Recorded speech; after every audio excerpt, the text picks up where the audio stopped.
Come to Bac NInh where everybody knows your name, but where nobody can talk to you, because nobody can talk to you because they speak Vietnamese. But hey, that's the first city I lived in. I was an American, born and raised in the United States of America, in Oregon, a state above the California state, below the country of Canada and Washington. And here I am, born and raised on the 11th of February 1985, the year 1985, on a Monday, about 6 a.m. From my mother, Marilyn Michelle. No, Marilyn Arnold. No, Marilyn Moorhead. Her maiden name, originally she was born a Moorhead. Marilyn Kathleen Moorhead, of the Hendersons and the Picketts and the Bickells, people from Europe and England. Oh, buddy, here I am, born and raised, hop over to change the world, because I wanted to travel the world since I was 8 years old, to change the world or not, because people always say, oh yeah, how are you going to change the world? But I've always thought about that since I was 8 years old, and I started drawing pictures and lived in a really small city called Forest Grove. That's a forest, like jungle, or the woods with trees, tall trees, and animals, wild animals.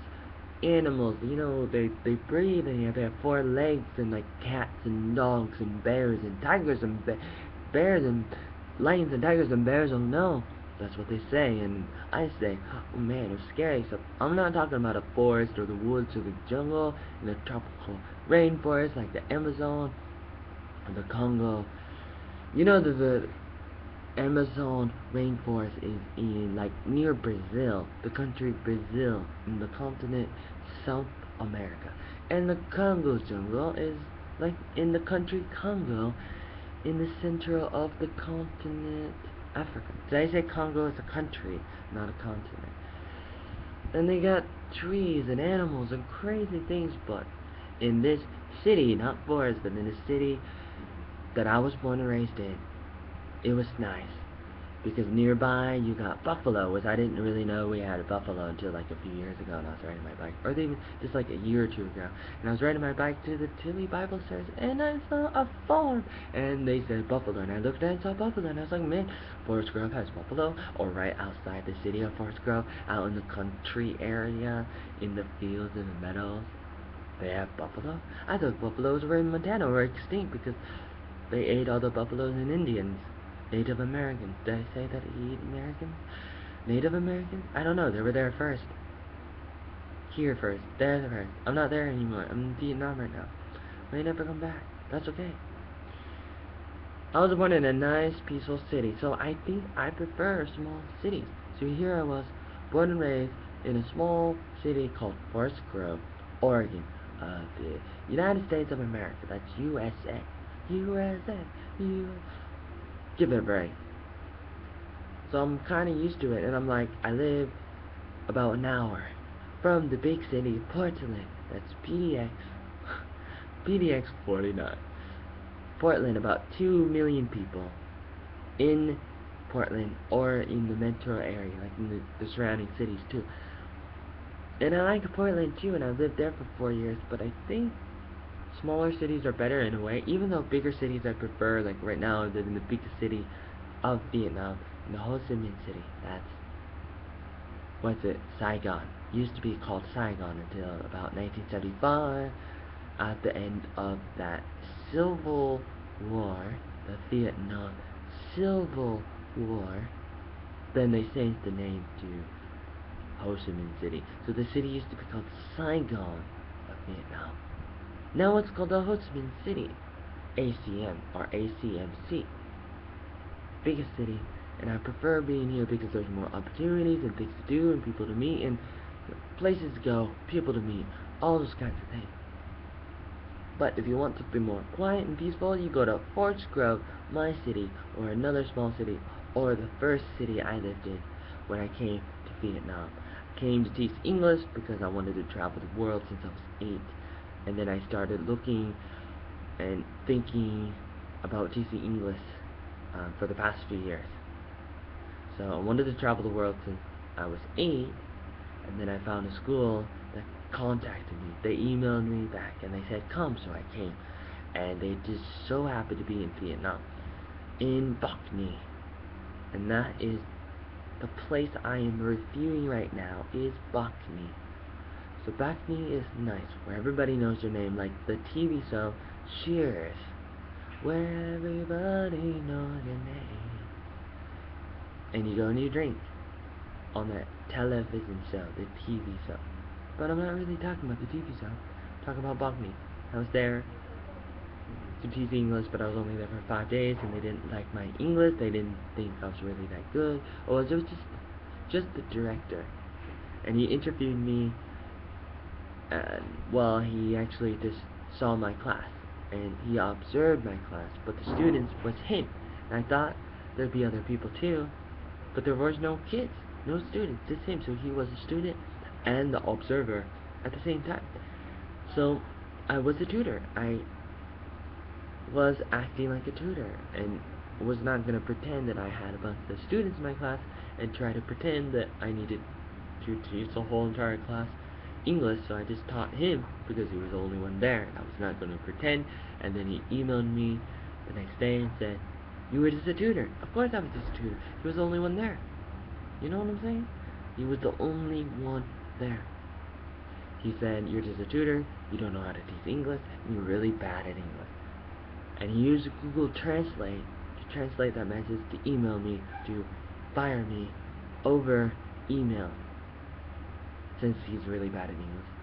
But then I had a friend at the Papa Foods restaurant who used to live in America for 20 years, and he's Vietnamese, and he married a Vietnamese girl, and he owns this restaurant, Papa Foods, in Bac NInh.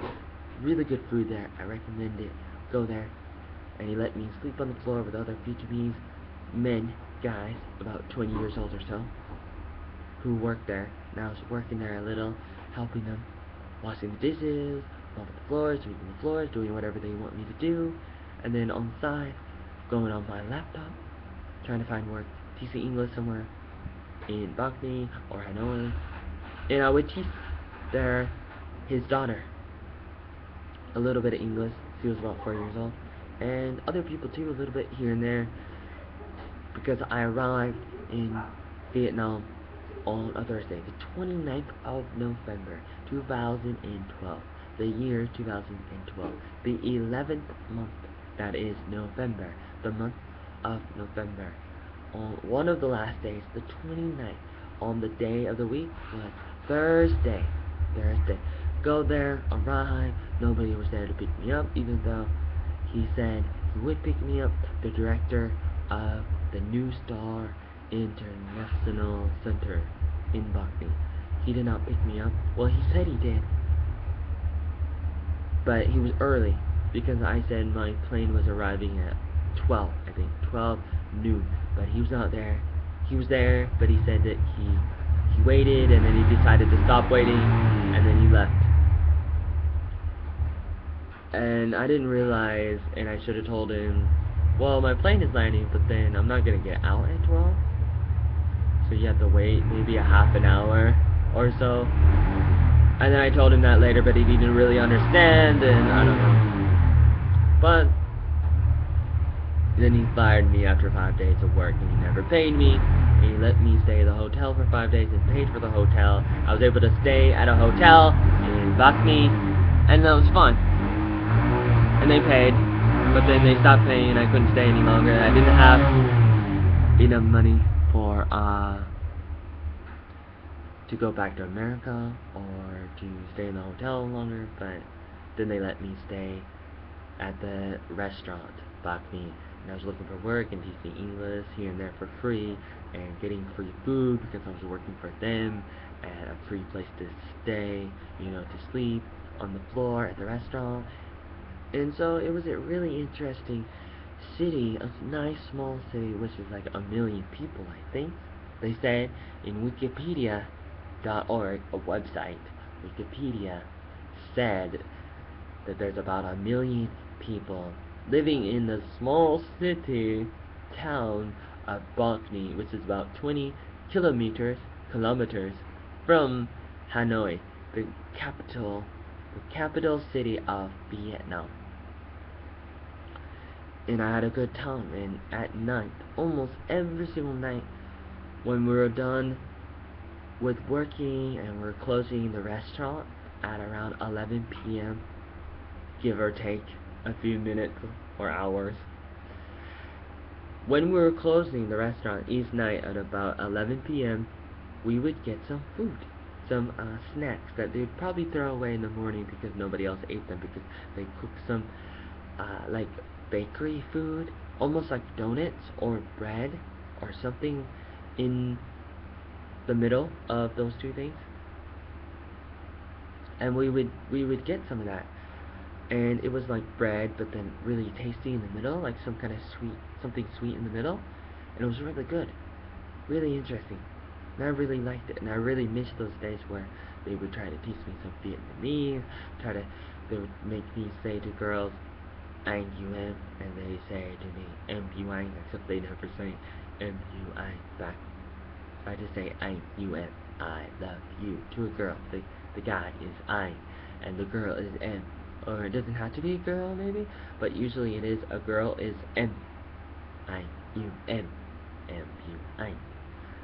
A lot of different memories where I lived, since I lived in that restaurant from Tuesday, the 4th of December, all the way until like the 17th of January.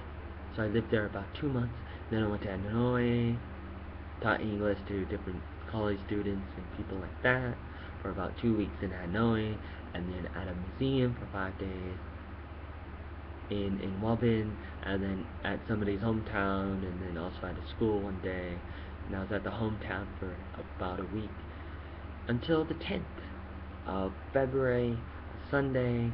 Actually, it was the 9th, and I stayed the night at a hotel in Hanoi on the 9th, and on the 10th I left in the airplane for about $50. That's $1 million.